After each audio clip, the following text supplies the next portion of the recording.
ലോകത്താർക്കും വേണ്ടാതെ വലിച്ചെറിഞ്ഞ ഒരു ജനത, കള്ളിനും വേണ്ടി വ്യഭിചാരത്തിനു വേണ്ടി മാത്രം ജീവിച്ചിരുന്ന ഒരു ജനത, ആ ജനതയുടെ നടുവിലേക്ക് അള്ളാഹുവിന്റെ ഖുർആൻ മക്കാ മുക്കറമയിൽ ഇഖ്റ ഇറങ്ങിയപ്പോ, മക്കത്തുൽ മുക്കറമയിൽ ഇഖ്റ ഇറങ്ങിയപ്പോ ഖുർആന്റെ ആയത്ത് കേട്ടപ്പോ ആ സമൂഹം മുഴുവനും ഹൃദയം വെണ്ണ പോലെ ഉരുകി. കാട്ടാളന്മാരുടെ ഹൃദയം. ജനിച്ചു വീടുന്ന കുഞ്ഞിനെ ആ കാലഘട്ടത്തിൽ ഒരു കുഴിച്ചിടുന്ന, അങ്ങനെ നമ്മൾ പെണ്ണിനെ ജീവനോടെ കുഴിച്ചുമൂടുന്ന് കേട്ടിട്ടുണ്ട്. എങ്ങനെയാ ജീവനോടെ കുഴിച്ചുമൂടുന്നവര്? ഗർഭിണിയായ ഭാര്യയും കൊണ്ട് വിശാലമായ മരുഭൂമിയിൽ പോകും. മരുഭൂമിയിൽ ഒരു കുഴി കുടിക്കും. ആ കുഴിയുടെ മുകളിൽ ഈത്തപ്പന മരത്തിന്റെ തണ്ടുകൾ നിരത്തും. അതിന്റെ മുകളിലേക്ക് തന്റെ ഗർഭിണിയായ ഭാര്യ ഇരുത്തും. ആ കുഴിയുടെ താഴ്ഭാഗത്ത് പിതാവാകാൻ പോകുന്ന ഭർത്താവ് രണ്ട് കൈയും നീട്ടി ഇങ്ങനെ ഇരിക്കും. കുറെ കഴിഞ്ഞ് മരണവേദനയ്ക്ക് സമാനമായ വെപ്രാളത്തോടെ തന്റെ പ്രിയപ്പെട്ട ഭാര്യ പെടയുമ്പോൾ, ആദ്യമായി തന്റെ ജീവിതത്തിൽ കാണാൻ ആഗ്രഹിച്ച കൺമണിയുടെ ചോരയുടെ മണം മാറാത്ത ശരീരം തന്റെ കൈവെള്ളയിലോട്ട് വീണ് അതിന്റെ നനുനനുത്ത തണുപ്പ് കയ്യിൽ അടിക്കുമ്പോൾ ഈ കാട്ടറബി നോക്കുമ്പോൾ പെണ്ണാണെന്ന് കണ്ടാൽ അവന്റെ രണ്ട് കൈയും അവൻ ഇങ്ങനെ അകത്തും. ആ കുട്ടി അതിന്റെ ഇടയിലൂടെ താഴെ വീഴും. ഭാര്യയെ കൈപിടിച്ചു മാറ്റിയിട്ട് മറുഭാഗത്ത് കൂട്ടിയിരിക്കുന്ന മണ്ണ് വാവിട്ട് നിലവിളിക്കുന്ന ആ പിഞ്ചു പൈതലിന്റെ വായിലോട്ട് വാരിയിട്ടിട്ട് ഈ കാട്ടറബി തന്റെ ഭാര്യയുടെ കൈയും പിടിച്ചിട്ടൊന്നും അറിയാത്തതുപോലെ തിരിച്ചു നടക്കും. ഇത്രയ്ക്ക് ഹൃദയത്തിൽ വെളിച്ചമില്ലായിരുന്ന കാട്ടറബികൾ സ്വന്തം ബീജത്തിൽ പിറന്ന കുഞ്ഞിന്റെ വാ പൊളിച്ചുള്ള കരച്ചിൽ കേട്ടാൽ പോലും കാരിനുമ്പിനേക്കാൾ കരുത്തുള്ള ഹൃദയവുമായി കാത്തുനിന്ന ഈ സമൂഹം, അവരുടെ മുമ്പിലേക്ക് ഖുർആൻ ഇറങ്ങിയപ്പോൾ കാരിരുമ്പൊക്കെ വെണ്ണ പോലെ മൃദുലമായിട്ടൊടുങ്ങി. എന്റെ പ്രിയപ്പെട്ട സഹോദരങ്ങളെ, ഈ സമൂഹത്തെ നന്മയിലോട്ട് കൊണ്ടുവരാൻ, ഈ സമൂഹത്തിന്റെ മുന്നിൽ നന്മയുടെ വെളിപ്പാടോതാൻ കഴിയുന്നത് അള്ളാഹുവിന്റെ ഖുർആനിനാണ്. ആ ഖുർആന്റെ വെളിച്ചത്തിലൂടെ, അതാണല്ലോ ഞാൻ ഇന്നലെയും പറഞ്ഞത്, ഇഖ്റഇന്റെ ശബ്ദത്തിലൂടെ ജീവിക്കാൻ കഴിയുമ്പോഴാണ് ലോകത്ത് നന്മയുടെ കവാടങ്ങൾ ഉണ്ടാകുന്നത്. അള്ളാഹു നല്ല ബോധം നൽകി അനുഗ്രഹിക്കുമാറാകുന്നു. എന്റെ പൊന്നു സഹോദരങ്ങളെ, ഇത്രയും നാളും ദുനിയാവിന് വേണ്ടിയാണ് ജീവിച്ചെങ്കിൽ ഇനി കൂടുതൽ ദുനിയാവിന് വേണ്ടി ഒന്നും ജീവിക്കണ്ട. ഈ ഭൂമിയുടെ ആയുസ് ഏതാണ്ട് തീരാറായി. ഈ ദുനിയാവ് ഏതാണ്ടൊക്കെ തീരാറായി. ഇനിയിപ്പോ കൂടുതൽ ആയുസ്സൊന്നും ഈ ദുനിയാവിനില്ല. ഉണ്ടെന്ന് നിങ്ങൾക്ക് തോന്നുന്നുണ്ട്? ഉണ്ടെന്ന് ആർക്കെങ്കിലും തോന്നുന്നത്? ഈ കത്തിജ്വലിക്കുന്ന സൂര്യന്റെ താഴെ എങ്ങനെയാണ് ഒരു രാത്രി നാം കിടന്നുറങ്ങുന്നത്? എന്തേ ഒന്ന് ചിന്തിക്കാത്തത് മനസ്സിരുത്തി? 34 ഡിഗ്രി ചൂട് ഭൂമിയിൽ അടിക്കുമ്പോൾ രാത്രിയിൽ സൂര്യന്റെ പ്രകാശം ഇല്ലല്ലോ ഇല്ല. എന്നിട്ടും ഫാൻ ഇല്ലാതെ, ഫാൻ ഉണ്ടെങ്കിൽ തന്നെ നമുക്ക് വീട്ടിൽ കിടന്നുറങ്ങാൻ പറ്റുന്നു? ശരീരം പുഴുങ്ങി ആവിയിലെടുത്ത് വെക്കുകയല്ലേ? എന്തേ മഹിഷറയെ കുറിച്ച് ചിന്തിക്കാത്തത്? ഈ വർദ്ധിച്ചു വരുന്ന ചൂട് ലോകാവസാനത്തിന്റെ ഏറ്റവും പ്രധാനപ്പെട്ട അടയാളമാണെന്ന് ശാസ്ത്രജ്ഞന്മാര് മുന്നറിയിപ്പ് നൽകുകയല്ലേ? 14 നൂറ്റാണ്ടും അള്ളാന്റെ റസൂൽ വന്നില്ല, ലോകാവസാനത്തിന്റെ ഏറ്റവും വലിയ അടയാളം വഷ്തദ്ദൽ ഹർറു, ചൂട് വർദ്ധിക്കലാണ്. ഇതൊക്കെ കേട്ടിട്ട് ശാസ്ത്രജ്ഞന്മാര് പറയുന്നു, ഈ ഭൂമി ഇനി അടുത്ത കാലത്തോളം കൂടുതലൊന്നും മുമ്പോട്ട് പോവില്ല. ഈ ഭൂമിയുടെ ആയുസ് ഏതാണ്ട് തീരാറായി. ഈ ഭൂമിയിൽ ഇനി താമസിക്കാൻ പറ്റുകയില്ല. ശാസ്ത്രജ്ഞന്മാര് മുഴുവനും, നാസ അടക്കമുള്ള ശാസ്ത്രജ്ഞന്മാര് ഇനി ചന്ദ്രനിൽ പോയി ജീവിക്കാൻ പറ്റുമെന്ന് നോക്കുകയാണ്. കാരണം ഭൂമിയിലുള്ള താമസം ഏതാണ്ട് മതിയായി. ഇനി ചന്ദ്രനിലോ ചൊവ്വയിലോ പോയി താമസിക്കാൻ കഴിയുമെങ്കിൽ അവിടെ ജീവന്റെ സാന്നിധ്യം ഉണ്ടോ എന്ന് അന്വേഷിക്കുകയാണ്. കാരണം ഈ ഭൂമി അപകടകരമാം വിധം പ്രതികരിക്കാൻ തുടങ്ങി. ഈ ഭൂമി അപകടകരമാം വിധം പ്രതികരിക്കാൻ തുടങ്ങി. കാരണം ആദരവായ പ്രവാചകൻ നബി മുഹമ്മദ് മുസ്തഫ. അതുകൊണ്ട് ഞാൻ ആവർത്തിച്ചു പറയുന്നു, ജപ്പാനിലെ സുനാമിയും ഭൂകമ്പവും അടക്കമുള്ള ലോകത്തിന് മുഴുവനും പുതിയ മുന്നറിയിപ്പുകളുമായി പ്രകൃതി ദുരന്തങ്ങൾ ആവർത്തിച്ചു വരുമ്പോൾ ഞാൻ എന്റെ സമൂഹത്തിനോട്, ഒരാണിനോടും പെണ്ണിനോടും ചെറുപ്പക്കാരോടും ചെറുപ്പക്കാരികളോടും മുന്നറിയിപ്പ് നൽകുന്നു. 6-ാം നൂറ്റാണ്ടിലെ കാട്ടാള സമൂഹത്തിലേക്ക് ഒരു തിരിച്ചുപോക്കാണ് നിങ്ങൾ ആഗ്രഹിക്കുന്നതെങ്കിൽ അള്ളാഹു ഇനി നിങ്ങളെ ഈ ഭൂമിയിൽ കൂടുതൽ കിടത്തി ഉറക്കുകയില്ല. 6-ാം നൂറ്റാണ്ടിലെ ജനതയുടെ ഹൃദയത്തിൽ ഖുർആന്റെ വെളിച്ചം നൽകിയതുപോലെ ഇഖ്റഇന്റെ വെളിച്ചം ഹൃദയത്തിലോട്ടിറക്കാൻ നമുക്ക് കഴിയുന്നില്ല എങ്കിൽ ഇനിയും അധാർമികതയുടെ അധപ്പതനത്തിന്റെ അധമഭാവ തലങ്ങളിലൂടെ കടന്നു പോകാനാണ് ഈ സമൂഹത്തിന്റെ ഇനിയുമുള്ള വ്യഗ്രതയെങ്കിൽ, ഈ ഭൂമിയിൽ വെറുതെ കിടന്ന് ഇങ്ങനെ എങ്ങനെയെങ്കിലും ജീവിച്ചാൽ മതി എന്ന ആഗ്രഹമാണെങ്കിൽ, പടച്ച റബ്ബിനെ തന്നെയാണ് സത്യം, അല്ലാഹു ഈ ഭൂമിയിൽ നിങ്ങളെ ഇനി കൂടുതൽ കാലം ഉറക്കുകയില്ല. ഈ ഭൂമി നിങ്ങൾക്ക് ഉറങ്ങാൻ വേണ്ടി കൂടുതൽ കാലം നിശ്ചിതമായി ഇരിക്കുകയില്ല. ഈ ഭൂമി അതിന്റെ തനി സ്വഭാവം കാണിക്കും. ഈ ഭൂമി അതിന്റെ തനി രൂപം കാണിക്കും എന്ന് ആദരവായ പ്രവാചകൻ നബി മുഹമ്മദ് മുസ്തഫ സല്ലല്ലാഹു അലൈഹി വസല്ലം. നമ്മളാണെങ്കിലോ 6-ാം നൂറ്റാണ്ടിനേക്കാൾ അതപ്പതിച്ചിരിക്കും, അല്ലേ? 6-ാം നൂറ്റാണ്ടിലെ കാട്ടറബികൾ പെണ്ണിനെ ജീവനോടെ കുഴിച്ചു മൂടിയത് ആ പെങ്കൊച്ചിന്, ജനിക്കുന്ന പെങ്കൊച്ചിന് ഭൂമി ഒരു നിമിഷം ഒന്ന് കണ്ണു തുറന്ന് കാണാൻ അവർ അവസരം കൊടുത്തിരുന്നു. 6-ാം നൂറ്റാണ്ടിലെ കാട്ടറബികൾ. നമ്മളാ കുഞ്ഞിനെ വെളിയിലോട്ട് വരാൻ പോലും സമ്മതിക്കാതെ 2-ാം മാസത്തിൽ തന്നെ അബോർഷൻ ചെയ്ത് കൊല്ലുന്നു. ആരാ മെച്ചം? 6-ാം നൂറ്റാണ്ടിലെ കാട്ടറബികളാണോ മെച്ചം? അതാ നമ്മളാണ്? എന്റെ പ്രിയപ്പെട്ട സഹോദരിമാരെ, അള്ളാഹുവിന്റെ ഖുർആനിൽ ഒരു ആയത്തുണ്ട്, സൂറത്തുൽ മുംതഹിന. സ്വർഗം വേണമെങ്കിൽ 6 കാര്യങ്ങൾ ചെയ്യാമെന്ന് പ്രവാചകനോട് പോയി ബൈഅത്ത് ചെയ്യാൻ പറഞ്ഞു ഖുർആൻ. അതിൽ ഒരു കാര്യം, ഞങ്ങളുടെ കുട്ടികളെ ഞങ്ങൾ കൊല്ലൂല എന്നാണ്. കൊന്ന പെണ്ണ് സ്വർഗത്തിൽ പോവില്ല. അത് അന്ന് ജീവനോടെ കുഴിച്ചു മൂടി, ഇന്ന് വയറ്റി വെച്ച് കുഴിച്ചു മൂടി, സ്വർഗത്തിൽ പോവില്ല. അതുകൊണ്ട് എന്ത് ചെയ്യണം? 6-ാം നൂറ്റാണ്ടിലെ 6-ാം നൂറ്റാണ്ടിനേക്കാൾ അതപ്പതിച്ച കാലമാണിതെന്ന് ഞാൻ പറയും. കാരണം അബൂജഹലിന് പോലും മനസ്സിന്റെ ഉള്ളിൽ ഒരു മനുഷ്യത്വം ഉണ്ടായിരുന്നു, അല്ലേ? അള്ളാഹുവിന്റെ പ്രവാചകനെ കൊല്ലാൻ അബൂജഹലും കൂട്ടരും വീട് വളഞ്ഞു. പാതിരാ സമയത്ത് ഉറക്കം വിളച്ച അബൂജഹലും കൂട്ടരും വാളും പിടിച്ചുകൊണ്ട് നിൽക്കുമ്പോ അടുത്ത് നിന്നൊരു അനുയായി അബൂജഹലിനോട് ചോദിച്ചു, അബൂജഹൽ, എന്തിനാണ് ഈ മുഹമ്മദ് എഴുന്നേക്കുന്നത് വരെ കാത്തു നിൽക്കുന്നത്? ഉറങ്ങിക്കിടക്കുന്ന ആളെ വീട്ടിൽ കയറി വെട്ടിക്കൊല്ലാനല്ലേ എളുപ്പം? അതുകൊണ്ട് നമുക്ക് വീടിന്റെ വാതില് തകർത്തകത്ത് കിടക്കുന്ന മുഹമ്മദിനെ വെട്ടിക്കൊല്ലാം.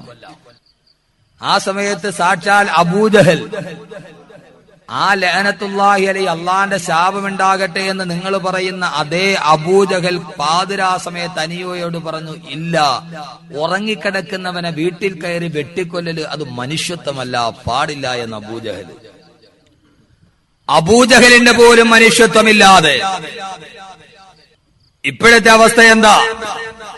പാതിരാ സമയത്ത് വിശ്വസിച്ചു പോയ രാഷ്ട്രീയ പാർട്ടിയുടെ കൊടിയുടെ നിറം മാറുമ്പോ, ഇംഗ്ലീഷ് അക്ഷരമാലകളുടെ ക്രമം മാറുമ്പോ, സംഘടനാപരമായ വ്യത്യാസമുണ്ടാകുമ്പോ, ചില്ലറ അഭിപ്രായ വ്യത്യാസങ്ങൾ ഉണ്ടാകുമ്പോ, പാതിരാ സമയത്ത് പാവപ്പെട്ട ഭാര്യയും മക്കളെയും ഇടത്തും വലത്തും കടന്നുറങ്ങുന്ന പാവപ്പെട്ടവന്റെ കുടിലിന്റെ ഓലമറ തകർത്തുകൊണ്ട് കടന്നു കയറിയ പാവപ്പെട്ടവന്റെ കയ്യും കാലും വെട്ടിയെറിഞ്ഞിട്ട് വലിച്ചെറിയുന്ന സാംസ്കാരിക മാഫിയ പ്രവർത്തനങ്ങളുടെ നടുവിൽ 6-ാം നൂറ്റാണ്ടിലെ അബൂജഹലിന്റെ പോലും മനുഷ്യത്വമില്ലാത്തവരായി സാംസ്കാരികമുണ്ട് എന്ന് പറയുന്ന നമ്മുടെ സാംസ്കാരിക കേരളത്തിന്റെ അവസ്ഥകൾ മാറിപ്പോയിരിക്കും. അതുകൊണ്ട് എന്റെ പ്രിയപ്പെട്ട സഹോദരങ്ങളെ ഞാൻ പറയുന്നത്, 6-ാം നൂറ്റാണ്ട് കട്ടതിനേക്കാളേറെ ഏറ്റവും വലിയ അനാചാരങ്ങളും അന്ധവിശ്വാസങ്ങളും ലോകത്തിന്റെ മുമ്പിൽ സമൂഹമായി കൊണ്ടിരിക്കുമ്പോ അള്ളാഹുവിന്റെ വിശുദ്ധമായ ഖുർആൻ തന്നെ പറഞ്ഞതെന്താ? ഖുർആന്റെ വെളിച്ചം നിങ്ങളിലോട്ട് കടക്കാതിരുന്നാൽ വലനുദീഖന്നഹും മിനൽ അദാബിൽ അദ്നാ ദൂനൽ അദാബിൽ അക്ബരി ലഅല്ലഹും യർജിഊൻ. അള്ളാഹുവിന്റെ വിശുദ്ധമായ ഖുർആൻ മുന്നറിയിപ്പ് നൽകുകയാണ്, വലനുദീഖന്നഹും മിനൽ അദാബിൽ അദ്നാ, വളരെ ലഘുവായ ശിക്ഷകൾ കൊണ്ട് ലോക സമൂഹമേ നിങ്ങളെ ഞാൻ പരീക്ഷിക്കുകയാണ്. ദൂനൽ അദാബിൽ അക്ബരി, വലിയ അദാബുകൾ വരുന്നതിന് മുമ്പ് ചെറിയ ശിക്ഷകൾ നിങ്ങൾക്ക് ഞാൻ നൽകുകയാണ്. എന്തിനെന്നറിയുമോ? ലഅല്ലഹും യർജിഊൻ, അത് നിങ്ങൾ മടങ്ങി വരാൻ വേണ്ടിയാണ്, പടച്ച റബ്ബിനെ മനസ്സിലാക്കാൻ വേണ്ടിയാണ്, അള്ളാഹുവിന്റെ വിശുദ്ധമായ ഖുർആനിലേക്ക് മടങ്ങാൻ വേണ്ടിയാ. ലോക വികസിത രാഷ്ട്രങ്ങളുടെ ശ്രേണിയിലോട്ട് കുതിച്ചു കടന്നു പോയ ജപ്പാന്റെ അവസ്ഥ എന്താ? എന്റെ പ്രിയപ്പെട്ട സഹോദര, ഒന്ന് ചിന്തിക്കണേ. ഒരു സുനാമി ഒന്നടിച്ചു വീശിയപ്പോ, അതേ സമയത്ത് ഭൂമി ഒന്ന് പ്രകമ്പനം കൊണ്ടപ്പോ ഈ ഭൂമി പ്രകമ്പനം കൊള്ളാതിരിക്കുകയില്ല. കാരണം ഒരു ഇണങ്ങിയ മൃഗത്തെ പോലെയാണ് ഭൂമി എന്ന് അല്ലാഹുവിന്റെ ഖുർആൻ പറഞ്ഞിട്ടുണ്ട്. അല്ലാഹുവിന്റെ ഖുർആൻ പറഞ്ഞു, ഹുവല്ലദീ ജഅല ലക്കുമുൽ അർള ദലൂലാ, ഈ ഭൂമിയെ ഞാൻ ഒരു ഇണങ്ങിയ മൃഗത്തെ പോലെ നിങ്ങൾക്ക് ഇണക്കി തന്നിരിക്കുകയാ. ആ മൃഗത്തിന്റെ കടിഞ്ഞാൺ എപ്പോഴാണോ കൈവിട്ടു പോവുക, ഒരു മൃഗത്തിന്റെ മൂക്കുകയർ എപ്പോഴാണോ പൊട്ടുക, ആ സമയത്ത് മൃഗം വല്ലാതെ പൊട്ടിച്ചാടുന്നത് പോലെ അള്ളാഹു പറഞ്ഞു, നിങ്ങൾക്ക് ഞാൻ ഇണങ്ങിയ മൃഗത്തെ പോലെ തന്ന ഈ ഭൂമി, ആ ഭൂമിയുടെ കടിഞ്ഞാണൊന്ന് വിട്ടുപോയാൽ, എന്റെ സഹോദരങ്ങളെ, ഒരു വെള്ളിയാഴ്ച ദിവസം അന്ന് ഉംറ നിർവഹിക്കാൻ വേണ്ടി പോയ ഞാനന്ന് മദീനത്തിരിക്കുമ്പോൾ അപ്പോഴാണ് വാർത്ത കേൾക്കുന്നത്, ഒരു വെള്ളിയാഴ്ച 12 മണി വരെ ജപ്പാൻ എന്ന് പറയുന്ന വികസിത രാഷ്ട്രങ്ങളിൽ നടന്നു പോകുന്ന ജപ്പാൻ ഒരു പ്രശ്നമില്ല. അതേ സമയം വരെ ജപ്പാനിലേക്ക് കടലിന്റെ തിരമാലകൾ വരുന്നുണ്ട്. ആ തിരമാല വന്നതുപോലെ തിരിച്ചു പോകുന്നുണ്ട്. അള്ളാഹു തന്നെ പറഞ്ഞതുപോലെ തിരമാലകളെ കരയിലേക്ക് തലതല്ലി തിരിച്ചു പോകുമ്പോ ആ തിരമാല എപ്പോഴും തിരമാലകൾക്കൊരാഗ്രഹമുണ്ട്. ആ ആഗ്രഹം മറ്റൊന്നുമല്ല, കരയെ നക്കിത്തുടയ്ക്കാനാണ്. കരയെ നക്കിത്തുടയ്ക്കാനാണ് ആഗ്രഹം. ആ തിരമാല വല്ലാത്ത ശക്തിയോടെ ആഞ്ഞടിച്ച് കരയിലോട്ട് വരുമ്പോ ആ തിരമാലയുടെ തമ്പുരാൻ പറയും, വേണ്ട വേണ്ട കടൽ തീരങ്ങളെ, തിരമാലകളെ തിരിച്ചു വരിക. ആ തിരമാലകൾ അതേപടി തിരിച്ചു പോകും. ഒരു വെള്ളിയാഴ്ച ദിവസം നട്ടുച്ച നേരമായപ്പോ ജപ്പാനിലെ തിരമാലകൾ ആഞ്ഞടിച്ചു. എന്തുകൊണ്ടോ റബ്ബ് തിരിച്ചു വിളിച്ചില്ല. ആ തിരമാലകൾ ഒരു പണം നടത്തിയ സർപ്പം പോലെ ആഞ്ഞടിച്ചപ്പോ സഹോദരങ്ങളെ, 10,000-കണക്കിന് ആളുകൾ ഈ ആമ്പാറ്റകളെ പോലെ ഒരുങ്ങി നിൽക്കുമ്പോ ജപ്പാനിലെ ഒരു വീട്ടമ്മയുടെ വാക്കുകളെ കടമെടുത്താൽ, ഉച്ചയ്ക്ക് ഞാൻ മുറ്റത്ത് കളിച്ചുകൊണ്ടിരിക്കുന്ന എന്റെ പൊന്നുമക്കളെ വിളിച്ചു. അവർ വിശക്കുന്ന വയറോടെ എന്റെ അടുക്കൽ വന്നു. അവർക്ക് ഞാൻ ഭക്ഷണം കൊടുക്കാൻ വിളമ്പി വെച്ചു. എന്റെ മക്കളുടെ മുമ്പിൽ വിളക്കി വെച്ച ഭക്ഷണം അവർക്ക് വാരി ഞാൻ കയ്യിലെടുത്തതാണ്. അതവരുടെ ചുണ്ടിലേക്ക് വെക്കാൻ എന്റെ കുഞ്ഞുങ്ങൾ വായും പിളന്ന് എന്റെ കയ്യിലെ ഭക്ഷണത്തിലോട്ട് നോക്കുമ്പോ എവിടെ നിന്നോ ഒരാരവം കേട്ടു. ഞാൻ തിരിഞ്ഞു നോക്കുമ്പോ എന്റെ മുമ്പിൽ വായും പിളർന്നിരുന്ന എന്റെ മക്കളെ കാണാനില്ല. എന്റെ മക്കളെവിടെ പോയി? എന്റെ മക്കളെ കാണുന്നില്ല. അവരുടെ പിളർക്കപ്പെട്ട വായിലോട്ട് വെക്കാൻ ഞാൻ എടുത്തു വെച്ച ഭക്ഷണം എന്റെ കൈക്കുമ്പിലെപ്പോഴും ഇരിക്കുകയാണ്. ഒരു നിമിഷം കൂടി കഴിയുമ്പോ ഞാൻ വെള്ളത്തിലൂടെ ഒഴുകി നടക്കുകയാണ്. അവര് പറയുന്നു, ഇന്ന് 11 ദിവസമായി ഭക്ഷണം തിന്നാൻ വാവിളെന്ന എന്റെ പൊന്നുമക്കള് ഇതേവരെ ഞാൻ ഇതുവരെ കണ്ടിട്ടില്ല. അവരെവിടെ പോയെന്ന് എനിക്കറിയില്ല. എന്റെ പ്രിയപ്പെട്ട സഹോദരങ്ങള്, അള്ളാഹു പറഞ്ഞ തിരമാല ഒന്ന് തിരിച്ചു വരാതിരുന്നപ്പോ എങ്ങനെയാ വേളാവൂരുകാരെ നമ്മൾ മനസ്സമാധാനത്തോടെ കിടന്നുറങ്ങുക? കണിയാപുരത്ത് കടൽ തീരത്ത് ചെന്നാൽ അറബിക്കടലിന്റെ തിരമാല ഇപ്പോഴും ആഞ്ഞടിക്കുകയാണ്. ആ തിരമാല കടന്നു വരികയാണ്. അള്ളാഹു തിരിച്ചു വിളിക്കുകയാണ്. തിരമാല വന്നതുപോലെ തിരിച്ചു പോകുന്നു. വീണ്ടും വന്നടിക്കുന്ന കടപ്പുറത്തേക്ക് അള്ള പറഞ്ഞു, തിരമാലകളെ തിരിച്ചു വരിക. ആ സമയത്ത് ഒരു ദിവസം റബ്ബെങ്ങാനും തിരിച്ചു വിളിക്കാതിരുന്ന ആ തിരമാലകൾ എങ്ങാനും ഈ സമൂഹത്തിലോട്ട് കടന്നു വന്ന ഇങ്ങനെ ഒരു ലോകം ഇവിടെ ഉണ്ടാകുമോ? നമ്മൾ കെട്ടിപ്പൊക്കിയ വീടുകൾ ഉണ്ടാകുമോ? ജപ്പാനിൽ ഭൂകമ്പം ഉണ്ടായപ്പോ വിദേശ രാജ്യക്കാര് മുഴുവനും നിലവിളിച്ചുകൊണ്ട് വീട്ടിൽ നിന്ന് വെളിയിലേക്ക് ഇറങ്ങി ഓടി. പക്ഷെ ഒരു ജപ്പാൻകാരൻ പോലും വീട്ടിൽ നിന്ന് വെളിയിലിറങ്ങിയില്ല. കാരണം അതേവരെ അവര് ധരിച്ചിരുന്നത് അവരുടെ വീടുകൾക്ക് ഭൂകമ്പത്തെ ചെറുക്കാനുള്ള ശക്തി ഉണ്ടെന്നായിരുന്നു. അവര് പറഞ്ഞ്, ഞങ്ങൾ ഉണ്ടാക്കുന്ന വീടുകൾ ജപ്പാനിൽ എപ്പോഴും ചെറിയ ചെറിയ ഭൂകമ്പം ഉണ്ടാകാറുണ്ട്. അവരാരും വെളിയിലോട്ടിറങ്ങിയില്ല. അവരുടെ വീടുകൾക്ക് ഭൂകമ്പത്തെ തകർക്കാനുള്ള ചെറുക്കാനുള്ള ശേഷിയുണ്ടെന്ന. പക്ഷേ ഭസ്മം പോലെ തകർന്നടിഞ്ഞപ്പോ സഹോദരങ്ങളെ ഒരു പ്രതിരോധവും അല്ലാഹുവിന്റെ മുമ്പിൽ വില പോവുകയില്ല. ജപ്പാൻകാര് പൊതുവെ പൊക്കം കുറഞ്ഞവരാ. പക്ഷെ ഈത്തപ്പന മരത്തേക്കാൾ വലിപ്പമുണ്ടായിരുന്ന സമൂത് ഗോത്രം വീടുണ്ടാക്കിയത് പാറകളുടെ ഉള്ളിലല്ലേ.